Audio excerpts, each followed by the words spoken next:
Buckle up, everybody, because we are diving into some seriously disturbing stuff today. The Epstein files are finally open, and we're going to be cracking open those flight logs. It's been a long wait, but they are finally public. And let me tell you, it is explosive stuff. Yeah.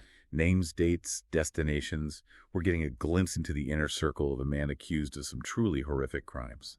Yeah, it really is incredible to finally have this level of transparency, you know? Yeah. These documents have been locked away for years, fueling all kinds of speculation and conspiracy theories. And now we can finally start to try to piece together the puzzle of Epstein's network and his activities. Yeah, it's about time. Attorney General Bondi did not mince words when she announced the release, calling the details of Epstein's crimes sick. We knew this was a story about a powerful predator, but seeing these flight logs, it really brings home the reality of just how far his reach extended. Yeah. For this deep dive, we're going to be focusing on what these flight logs tell us about Epstein's movements and who he surrounded himself with. Yeah, the flight logs we have date all the way back to 1997 and really paint a disturbing picture.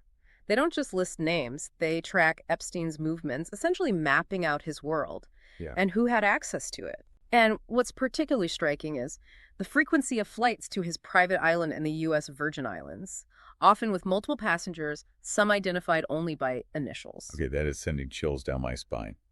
We know that Epstein's Island was a place where unspeakable abuse allegedly took place. Seeing those flight logs, knowing that they potentially document the transportation of victims, it's just horrifying. Right. And it's crucial to remember those victims as we go through these logs. Their stories are at the heart of this, and the flight logs could be a key piece in corroborating their accounts and understanding the full extent of Epstein's operation. Absolutely. And speaking of the people on those flights, let's talk about the names, because there are some real shockers here. Bill Clinton, for example, appears multiple times, including a trip to St. Thomas in 2002. St. Thomas, for those who don't know, is just a short hop from Epstein's Island. Yeah. Clinton's presence on those flights definitely raises some serious questions. What was the nature of his relationship with Epstein? Was he aware of the allegations against him? The logs alone don't provide all the answers, but they certainly add fuel to the fire. And it's not just Clinton. Prince Andrew's name pops up too, which is hardly surprising given his known friendship with Epstein. But seeing it there in black and white on those flight logs just adds another layer to this already tangled web. We're talking about a member of the British royal family associating with a convicted sex offender. It's a scandal that just won't go away. And it shouldn't. Prince Andrew's involvement, along with Clinton's, highlights the potential for abuse of power and influence within Epstein's circle. These weren't just casual acquaintances. These were men in positions of authority. Okay, but it gets even crazier. We've all seen that photo of Bill Gates with Epstein, right? Well, the flight logs confirm that they did indeed travel together. And to add another layer, Larry Summers is also on the list. Remember that photo of him with Gates and Epstein? It's all starting to feel very, very unsettling. It does make you wonder about the judgment of these individuals, They were associating with someone widely known to be dangerous and potentially involved in criminal activity.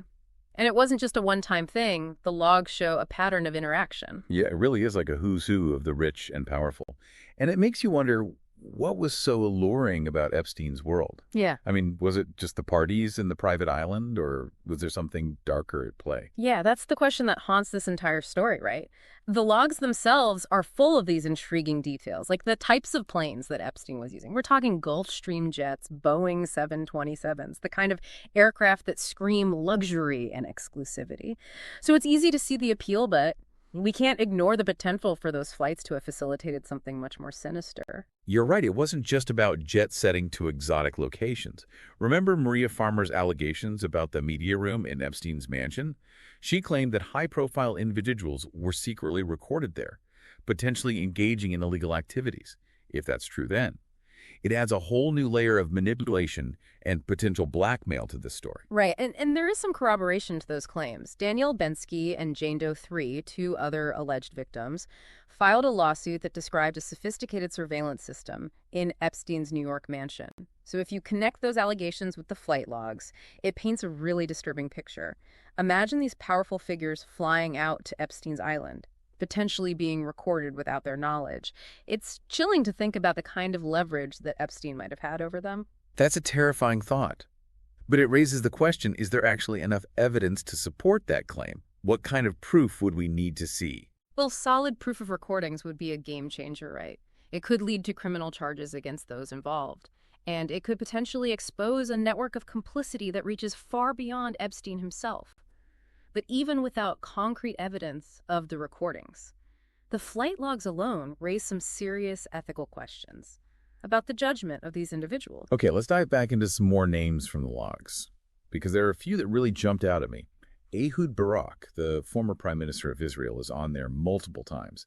That's a pretty significant figure to be associating with Epstein. Barak's presence is definitely intriguing. Yeah, it raises questions about potential international connections and the true extent of Epstein's influence. Was he leveraging these relationships for personal gain? Or was there something more sinister at play? I mean, we need to remember that.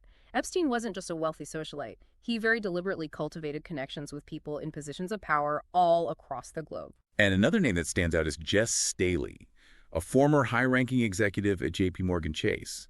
And guess what? JP Chase has also been linked to Epstein's financial dealings. It's all starting to feel like a very complex and sinister puzzle. Yeah, it's a puzzle that could potentially implicate some of the most powerful institutions in the world. We're talking about banks, governments, even royalty. The flight logs are almost like a roadmap, leading us deeper and deeper into the heart of this network. And what about all the names we don't recognize? The flight logs are full of initials and unknown individuals. Who were these people? Were they victims, associates? I mean, this is just the tip of the iceberg, isn't it? Absolutely.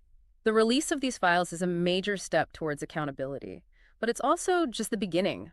There are still so many unanswered questions. We need to dig deeper into the stories behind those initials, investigate the financial transactions, and most importantly, listen to the voices of the victims. Their experiences are the key to understanding the true scope of Epstein's crimes and holding those responsible accountable. Yeah, it feels like we've only scratched the surface here. Every name, every flight, every little detail in these logs just seems to lead to more questions, more potential connections, more darkness. I know, it's unsettling, isn't it? The reality of this situation is that we're dealing with this web of influence and potential corruption that spans decades and crosses continents. It's a story about power and privilege and the abuse of both.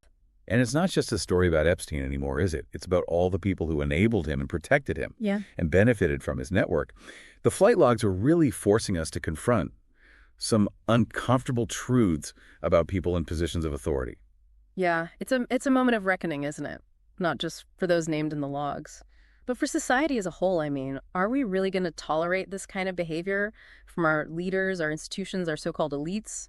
Or are we going to demand better and hold them accountable and create a world where this kind of abuse of power is just unthinkable? Those are some big questions.